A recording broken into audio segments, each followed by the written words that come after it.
Chapter 24. Anchors Aweigh. The buses rolled down Highway 101 headed for San Diego, and the Broadway dock. We unloaded with full field packs, cartridge belts, steel helmets, and our sweethearts the old M1 rifle.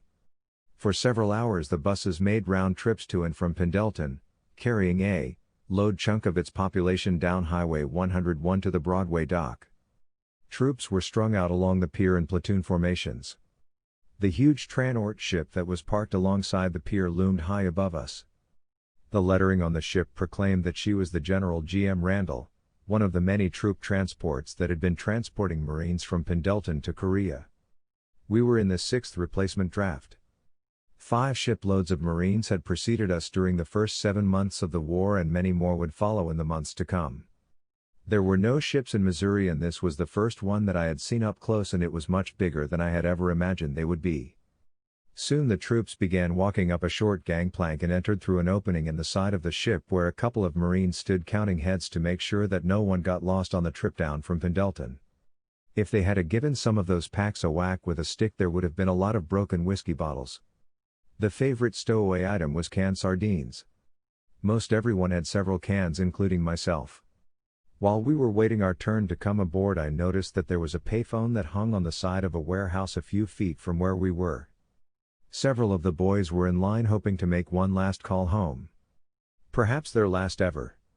I moved over and got in line and waited my turn. I was hoping that Marine would be home, and she was. We had a short but sweet conversation. I wished her a happy Valentine's Day and asked her if she had received the heart-shaped box of candy that I had sent her. She had received it and had put it in the freezer so that we could eat it when I returned home. I told her that I would be looking forward to it and that I loved her very much. I realized that this might be the last time that I would ever get to say those words to her again. Soon we boarded the ship and went to our designated compartment. It was way down in the bowels of the ship. There were hammocks stacked 5 high with the guy above you barely clearing your nose. I could see that she was not exactly a luxury liner. The troops were divided into 3 work details: mess duty, kitchen, cleanup, compartments, passageways, heads, toilets, decks, guard duty, fire watch. Anytime Marines were sleeping, there must be a fire watch on duty. Our section lucked out; we were assigned to guard duty. This was by far the easiest job aboard ship. We were only on duty during the night hours and was in 4-hour shifts. From midnight to 8 a.m. Our first night aboard was uneventful. We would sail the next day, February 15th, at 2 p.m. Everyone headed up to the main deck to get one last look at our native land. It would be the last time that many of them would ever see it again. There were 4,000 Marines on board, plus the crew of 300 sailors. I think every one of the 4,000 were on deck to wave goodbye to the large gathering of civilians down below. The Camp Pendleton Marine Band, all decked out in dress blues and tennis shoes, started playing some stirring Sousa marches. Soon some of the jarheads started making remarks to the band members below. "What branch of service are you guys in?" What most people don't know is that the only Marines that are issued dress blues are the ones that are serving in high-profile jobs, such as seagoing Marines, recruiting duty, marching bands, embassy duty, etc. If a Marine in a rifle company wants a set of blues to impress his sweetie back home, he has to dig deep and buy them. They are not standard issue and they are not cheap. When the tugboat started moving the big ship ever so slowly away from the dock, the band broke into the Marines' hymn. As the music wafted out across the water and the dock seemed to shrink, I am sure that nearly all of those young Marines on board had a lump in their throat as big as a walnut because we all loved that hymn. This is the way that I would characterize the typical kid aboard this ship. He is between the age of 18 and 21, has only a high school education, is inexperienced in life, and is expected to do the bleeding and dying for his country. He is typically a private first class and is called a Marine rifleman. As I stood there on deck and watched the shoreline fade from view, I started recalling the events that had brought me to this unusual and dangerous point in my life. The decision that I made last August to join the Marine Corps had been of much greater magnitude than I could have ever imagined. I had set the wheels in motion on a journey that would impact my life like nothing before or since. I'm sure that several hundred other kids aboard that ship were having similar thoughts. When the tugs turned us loose and we were underway and were approaching the Point Loma lighthouse that stood at the inty ends of the harbor, we could see a harbor boat approaching off our stern. It attracted everyone's attention as it came alongside. I thought it must be a very important person to warrant that kind of service. A rope boarding ladder was thrown over the side, and with some assistance from the shore patrol, an old Navy first-class bosun's mate with 3 hash marks on his sleeve, carrying what he had taken on during his night on liberty. He had no hat and looking the worst for wear, he began making his way up the shaky and unstable ladder. The old BA.TS was just returning from liberty and a night on the town, and looked as though his gauge was still registering about half full. As his unsteady feet touched the deck, a rousing cheer went up by the throng of Marines that had observed his ignoble arrival. Apparently this wasn't the first time that he had boarded his ship in this manner during his long and distinguished career. For this misadventure he was reduced in rank to second-class bosun mate. He had been within striking distance of chief bosun mate a couple of times but just couldn't seem to get over the hump. He was placed under arrest and would be required to while away the following weeks chipping paint. A practice that seemed to be ongoing aboard ships of the fleet. On February 17, it was announced over the PA system that we had traveled 1,000 miles from San Diego. That night I had guard duty on the midnight to 4 watch. On the 19th we were 6 days out to sea and had come 1,500 miles. 3 days later at 2:45 p.m. we were 3,000 miles from our homeland. One day while exploring the ship I wandered into the engine room. What a huge massive conglomeration of machinery. It was a large open room and the ceiling was 2 or 3 stories high, and the sound was so loud you couldn't hear yourself think. I had certainly never seen anything like this back at Doe Belly Swale's garage in Clarksdale. It would be a formidable task for Davy Hereford to do a ring and valve job on this mammoth engine. Every day we were required to form up on deck in platoon formation for calisthenics and rifle inspection. Usually these didn't take very long and we had a great deal of free time on our hands, something that we were not accustomed to in the Corps. They did not believe in idleness. There were 16 guys from the St. Joe area. They were Ed W. Wales, Emerson Scott, Jerry Hughes, Bill O'Brien, Larry Schultz, Bob Swenson, Dick Hesselsquirt, Logan Beggs, John Kennedy, Bill Herzog, Pete Patton, John Pendleton, Harold Van Meter, Ronnie Payne, and John York. One day I got them all together on the main deck and took some photos. This was the 3-ass time that we were all together and the rolls of film would be lost forever. In a letter to Marine, I told her that Harold Soda Van Meter, a boy from Union Star whom I had played basketball against in high school, was aboard ship. During his Christmas leave he married Donna Simmerly. I asked her if she would contact Donna and let her know that we see each other every day. Perhaps it would make her feel a little better knowing that he is with 15 St. Joe area guys. About every night, weather permitting, movies were shown up on the main deck with the sky for a roof. We would have to bundle up and throw a blanket over our head to keep the warm. Our quarters were cramped down in the bowels of the ship and they were designed for sleeping, not lounging. Church services were conducted every Sunday in the ship's chapel. There was usually a full house. When you feel that time may be running out for you, and many of you may not be alive in a couple of weeks, one has a tendency to seek preferential help wherever it can be found. Thus far it had been a very brutal war and many more lives would be lost before its conclusion. About 12% of all troops sent to Korea actually engaged in combat. Those in rifle companies were a major part of that 12%, so our outlook was pretty bleak. Nearly every 5th man would lose his life, and Purple Heart awards were in abundance. 1 out of 4 would become hospitalized psychiatric casualties. However you figured it, some of us had to be a part of that casualty list. Now you can better understand why we were seeking some sort of miraculous intervention. However, the reality of it was, everyone on the ship was seeking help, but there was no way that 5th man was going to come home alive. I enjoyed standing at the very bow of the ship, and riding it up and down like an elevator, watching the bow break the waves. There was a lot of seasickness on board, and it was a common sight to see someone hanging over the rail, losing his lunch. I couldn't understand why anyone got seasick, it never seemed to bother me. That is, until the night of February 20th, when we encountered one of the worst typhoons that had occurred in several years.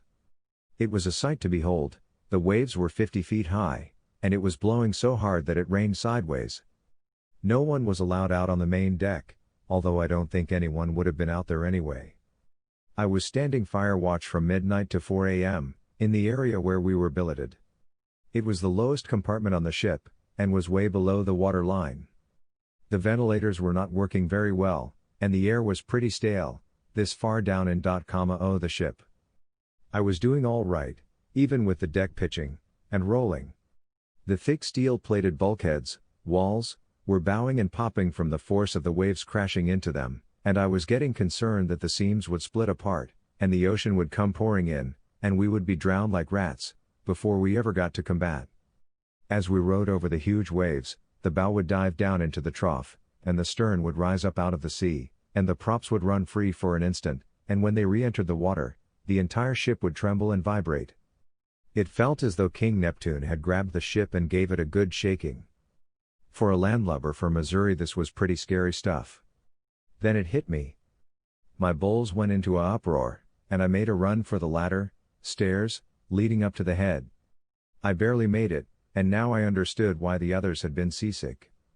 I lost it all, and then some. I found the corporal of the guard, and told him that I needed the supernumerary to relieve me. As soon as I climbed into my hammock, I immediately felt better. After lying there for a while, I decided that tea was ready to go back on watch. Just as my feet touched the rolling deck, it hit me again, and I quickly laid back down and the nausea left. I slept the night through and felt fine the next morning, even though the storm was still raging. We went to the mess hall for breakfast, and after getting our trays filled, we took our seats. We were trying to hold our trays onto the table as the ship pitched to and fro suddenly, and without warning, a fellow sitting at the next table proceeded to lose his cookies into his tray. He must have started a chain reaction. Within minutes the mess hall had emptied. After 3 days the typhoon moved on or played itself out, and we were back to normal again. On Thursday, February 22nd, we were 3,000 miles from the USA. On Friday, February 23rd, at 2:45 p.m. we were sailing along in calm seas when suddenly it was no longer Friday, the calendar jumped to Saturday. We had crossed the 180th meridian, better known as the International Date Line. When a Navy ship crosses the 180th, initiations are in order for those who are not members of the domain of the Golden Dragon. Hundreds of Marines were ran through the paddle line C, and many were given a mohawk haircut. If you were crafty enough to hide out, you could escape one or both, and still receive your membership certificate, which reads as follows: Domain of the Golden Dragon, ruler of the 180th meridian. Try all sailors, soldiers, Marines, wherever ye may be, and to all mermaids, flying dragons, spirits of the deep, devil chasers, and all other living creatures of the yellow seas, greetings. Know ye that on this 23rd day of February, 1951, in latitude 33N, 180W, there appeared within the limits of my august dwelling the USS General G.M. Randall. Hearken ye, the said vessel, officers and crew have been inspected and passed on by my august body and staff. And know ye are chit signers, squaw men, opium smokers, ice men, and all-around landlubbers, that PFC James E. Jarrett, having been found sane and worthy to be numbered a dweller of the Far East, he had been gathered in my fold and duly initiated into the silent mysteries of the Far East. Be it further understood, that by virtue of the power vested in me I do hereby command all moneylenders, wine sellers, cabaret owners, brothel managers, and all my other subjects to show honor and respect to all his wishes whenever he may enter my realm. Disobey this command under penalty of my august displeasure. Golden Dragon, ruler of the 180th meridian. On February 26th, we were about 2 or 3 days from Japan. The ship plowed on through the wide blue Pacific as we journeyed further and further from our homeland.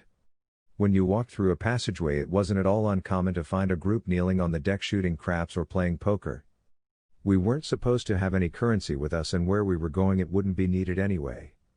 However, I think that everyone still had a few bucks stashed away in their pockets just in case. I had acquired a British Commando stiletto back in the States, and I whiled away many hours sharpening it by drawing it across the leather of my boondocker. For those of you who are unfamiliar with the term boondocker, they were over-the-ankle rough-out leatherwork shoes. For many years up to and through World War II they served Marines well, and we were wearing them into combat once again. We also wore canvas leggings. They looked like knee-high spats, and after several washings turned from an olive drab color to a light yellow. This prompted the Chinese to call Marines yellow legs. They found out early in the war that when they tangled with yellow legs they were in for a tough fight. At one point during the war, a captured North Korean prisoner had said that his superiors were especially anxious to nab U.S. Marine prisoners for questioning and were offering a reward for their capture, the huge sum of 10,000 North Korean won, $1.85 in US dollars. They would also be awarded a medal plus 2 weeks leave on the coastal port of Wonsan, which at the time was being shelled by the U.S. Navy at the rate of about 1,000 rounds per day. I'm sure they didn't mention that in their brochures. Sounds like a charming place to spend your leave. One Marine said, "Who the hell says I'm only worth $1.85? Lieutenant James Brady, who would later become a writer for Parade magazine and author of The Coldest War, said that's too damn cheap to pay for me. By February 28, we were sailing along the coast of Japan about 200 miles out, but not in sight of land yet. Scuttlebutt, gossip, was, that we would land at Kobe sometime during the night or the following morning. We also heard that our orders had been changed and we would not even get off the boat, would pick up 1,500 more Marines and head directly to Busan, Korea, arriving there Saturday the 3rd day of March. On March 1st, we arrived at the entrance of the harbor at Kobe, Japan. We had completed the crossing in 17 days. We watched as a boat pulled alongside and the Japanese harbor pilot made his way up the ladder and took over the command of the ship while it was in the harbor and docking. The water in the harbor was green in contrast to the beautiful deep blue water that we had recently left. The main deck was lined with Marines getting their first look at the homeland of our former enemy that hated Japs. I would like to say at this point that Marines spoke a different language than is spoken now. They were not at all politically correct. So therefore, for the sake of accuracy, you will have to bear with me. Back then all Orientals were referred to as Chinks, Gooks, Japs, and Slopeheads. One must remember that back in those days, the war with Japan had only been over about 5 years, and they were still under our command, and occupied by U.S. troops. Most of us, other than the World War II retreads, had very little contact with Oriental people and knew very little about them. From the time that I was 11 years old, they were subhuman people, who had killed my cousin in a sneak attack, and I therefore had nothing but contempt for them. The fresh ocean air that we had become accustomed to during our crossing, gave way to a distinct fishy aroma emanating from the harbor. Our ship pulled up alongside a dock that contained 3 rows of railroad tracks running parallel to the shoreline, and there were several large warehouses scattered around the area. We had made the 6,000-mile voyage in 15 days, averaging 333 miles a day. As I stood at the rail and looked out over the concrete dock, my imagination wandered back 6 or 7 years ago. At that time this was the heart of our enemy, and all of the activities that were going on here were directed toward the destruction of our nation and our people. I wondered what kind of reception we would receive on liberty. I wouldn't be long finding out. The orders came down that the troops would have port and starboard liberty during our stop here. The other section was scheduled for liberty tonight and our section the following night. We were also informed that we would zero in our weapons at a firing range tomorrow and get underway for Korea the following day. So much for the bum scoop that we had received aboard ship. The next day we were up and loaded onto buses and were on our way to the range about 6 miles away. What a sight it was driving through the city, seeing throngs of Japanese people scurrying here and there. I could see right off that this was a totally different culture than any that I had ever seen. It was definitely not Clarksdale. We were surprised to find that our firing range was actually the grounds of a large estate. I could not verify the validity of the scuttlebutt going around, but this was said to have been Emperor Hirohito's palace or what was left of it after the 1945 bombings. We fired several rounds at 500 yards, checking our sights for accuracy. We then loaded back onto the buses and returned to the ship. That evening, while preparing for liberty, I decided not to risk going into the heart of the enemy unarmed. I strapped my sheathed stiletto to the calf of my leg, put on a set of greens and my boondockers, and with my old boot camp buddy Sam Green of San Angelo, Texas, headed down the gangplank into the mysterious land of the rising sun. The first order of business was to obtain some of the local currency. We were approached by a shady-looking Jap, who was to be our tour director. He obviously had been there to greet several troop transports prior to ours. He was sort of a Chamber of Commerce representative without credentials. The first thing he did was lead us up a dark alley to meet his money changer. At this point in time I was glad that I had went to the trouble to strap on my stiletto. We exchanged what little cash we had for Japanese yen. We probably got the short end of the deal, but I suppose what we didn't know wouldn't hurt us, and besides, where would we spend money where we were headed? We also took sort of a fatalistic attitude. Perhaps this would be the last dollar that we would ever get to spend anyway. We left our banker probably much better off financially than when we had met him, and headed up the main street of the city. We found that these people that lived in the seaport cities had already learned some English. We dropped into the first establishment we came to that sold adult beverages and we sampled their beer. It was sold in quart bottles only and was called AZ, probably misspelled. I liked the taste of it better than American beer. We had no sooner left the beer joint, when 2 rickshaw drivers spotted us and offered us a tour of the city, for a fee of course. Sam climbed into of one and I into the other. It was a tricycle affair, the passenger sat in the rear, 2-passenger seat, and the driver rode the bike and pedaled. At some point during our tour, we persuaded our drivers to let us do the driving and they could be the passengers. They thought that was a great idea and we switched places. Down through the town we went, ringing our bells on the handlebars, and having a ball. Our 2 passengers were behaving like aristocrats, waving to their friends and grinning like the butcher's dog. At one point during this parlous journey, Sam and I were playing follow the leader and doing donuts in the middle of a very busy thoroughfare.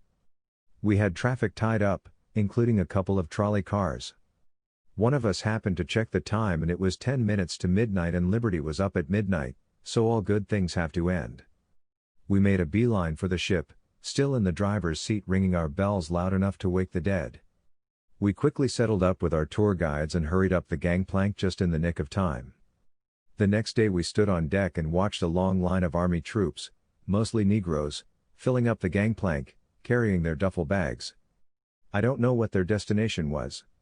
It could have been either Korea, or back to the States, and there definitely was not 1,500 of them, and they weren't Marines. So much for more bum scoop. This was an unusual sight for me. I had yet to see a Negro, in the Marine Corps, and at this point in time, blacks and white were still segregated in the Army, even though Harry Truman was supposed to have integrated the services in 1948.